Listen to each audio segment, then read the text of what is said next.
ओम गुरुर्ब्रह्मा गुरुर्विष्णु गुरुर्देव महेश्वरा गुरु साक्षात परब्रह्म तस्मै श्री गुरुवे नमः।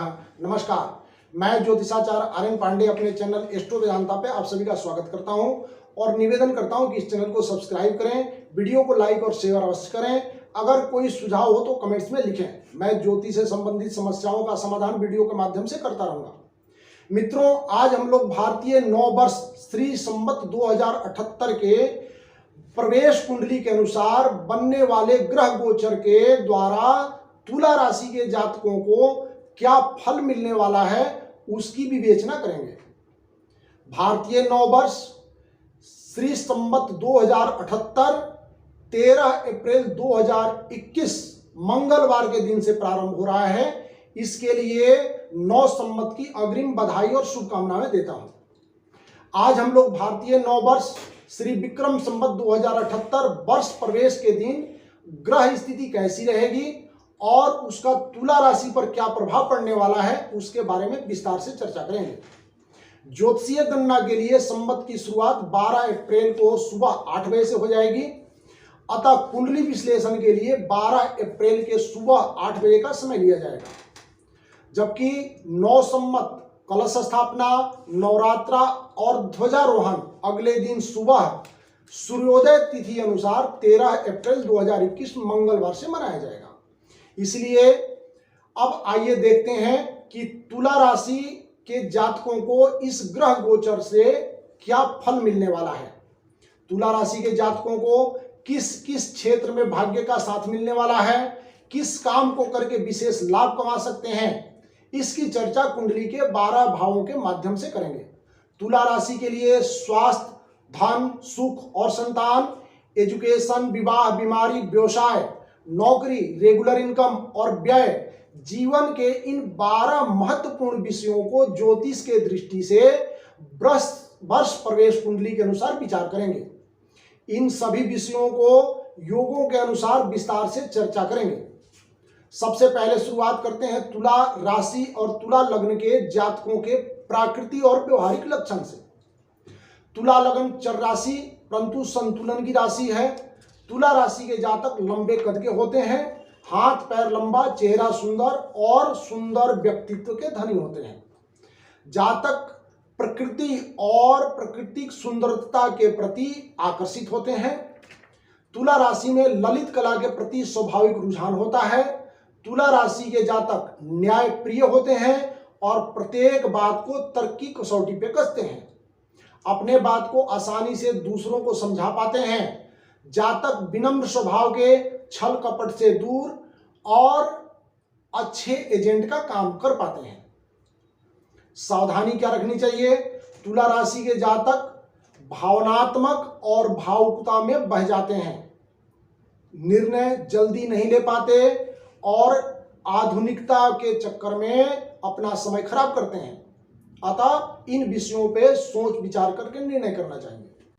सावधानी, राशि के जातकों को अपने भावनाओं पर नियंत्रण रखना चाहिए। भावुकता बस कोई निर्णय नहीं करना चाहिए। निर्णय सोच समझ करके तुरंत लेना चाहिए और आधुनिकता को एक सीमित दायरे तक ही स्वीकार करना चाहिए। अतः इन सावधानियों को बरतें तो जीवन में खुशहाली और सुख समृद्धि की बढ़ोतरी होगी। अब शुरू करते हैं लग्न से। लग्न पर लग्नेश शुक्र, गुरु और शनि की दृष्टि होने से लग्न के नैसर्गिक गुणों में वृद्धि हो रही है। तुला लग्न का संवत 2078 में 8 शुभ योगों के साथ प्रवेश हो रहा है, जिसमें 4 शुभ और 4 मध्यम फलदायक हैं। लग्न और सप्तम भाव का संयोग बनने से यानी लग्नेश शुक्र सप्तम भाव में जाके बैठा है। अतः लग्न और सप्तम का संयोग बन रहा है जो शादी विवाह के लिए, पार्टनरशिप में काम करने के लिए अत्यंत शुभ और फलदायी होता है। अब बात करते हैं द्वितीय भाव की। द्वितीयेश मंगल,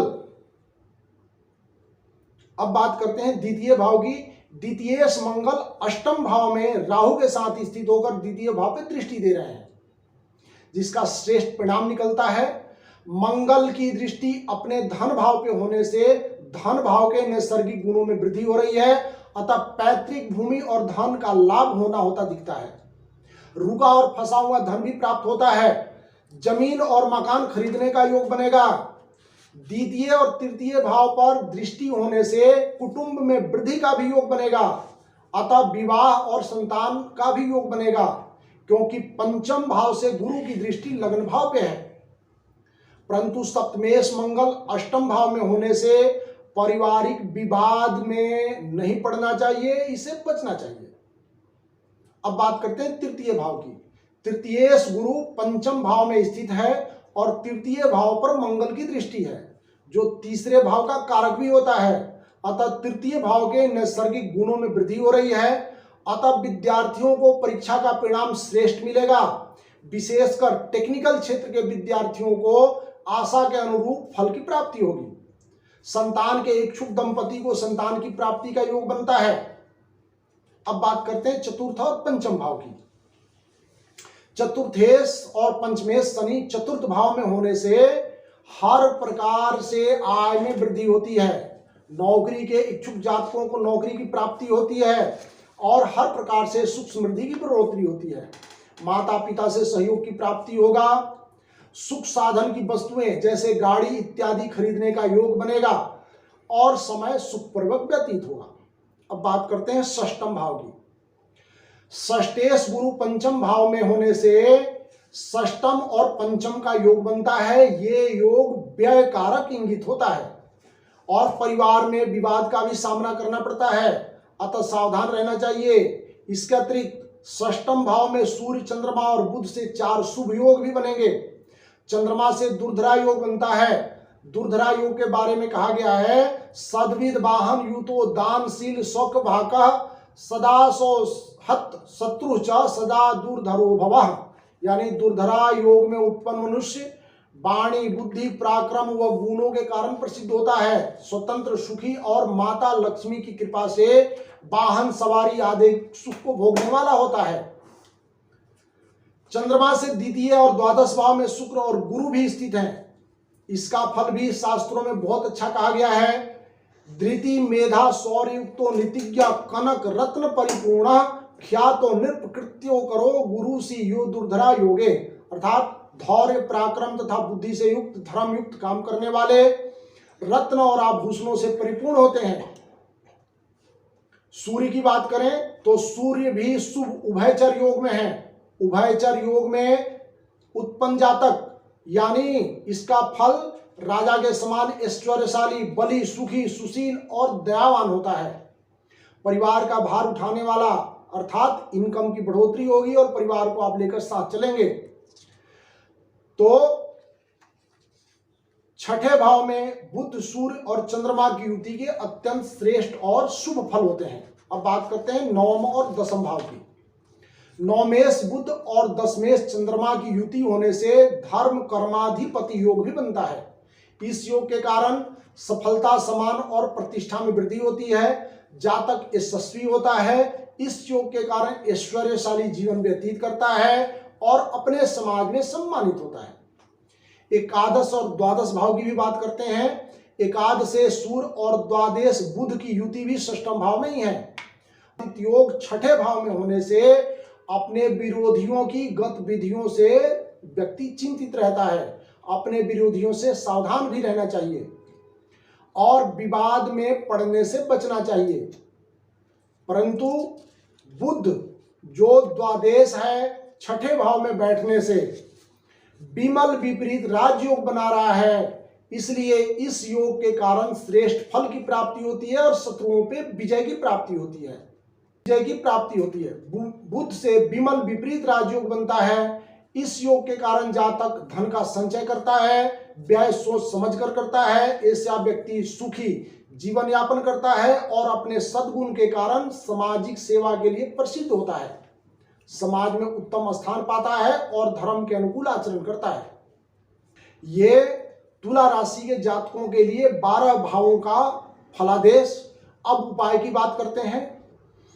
जिन जातकों का शुक्र यानी उनके इष्ट देव शुक्र नीच अस्त या शत्रु राशि के हों, षष्टम अष्टम या द्वादश भाव में बैठने के कारण पूर्ण फल नहीं दे पा रहे हों, तो उनको पूर्ण बलि करने के लिए शुक्र का रत्न ओपल, डायमंड या नेचुरल जरकन धारण करना चाहिए, या शुक्र का मंत्र ओम सुम शुक्राय नमः का पाठ कर सकते हैं, अथवा ओम हिम पुण्यलाभम दैत्यानाम परमं गुरुम सर्वशास्त्र प्रोक्तारम भार्गवम प्रणमाम्यहम, इस मंत्र का पाठ करें। मंत्र का जप करना, अनुष्ठान करना तुरंत फलदायी और सबसे श्रेष्ठ माना जाता है, इसलिए अवश्य करके इसका पाठ करना चाहिए।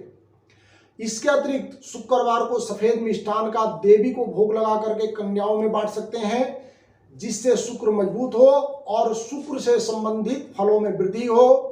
इसके लिए शुक्र से संबंधित इत्र या परफ्यूम का भी इस्तेमाल कर सकते हैं। शुक्र जितना मजबूत होता है, जीवन में उतना ही सुख और समृद्धि की प्राप्ति होती है। इति शुभम, धन्यवाद, नमस्कार।